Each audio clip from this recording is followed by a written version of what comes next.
بسم الله الرحمن الرحيم அளவற்ற அருளாளனும் நிகரற்ற அன்புடையோனுமாகிய அல்லாவின் திருப்பெயரால் துவங்குகிறேன். أرأيت الذي يكذب بالدين நியாயத் தீர்ப்பை பொய்ப்பிக்கின்றானே, அவனை நீர் பார்த்தீரா? فذلك الذي يدع اليتيم பின்னர் அவன்தான் அனாதைகளை விரட்டுகிறான்.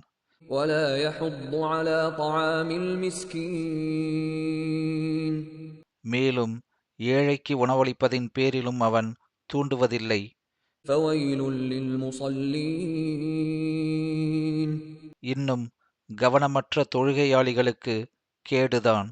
الذين هم عن صلاتهم ساهون அவர்கள் எத்தகையோர் என்றால், தம் தொழுகையில் பாராமுகமாகவும் அசிரத்தையாகவும் இருப்போர்.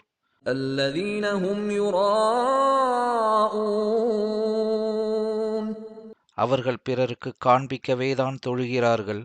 ويمنعون الماعون மேலும் அற்பமான புழங்கும் பொருள்களை கொடுப்பதை விட்டும் தடுக்கிறார்கள்.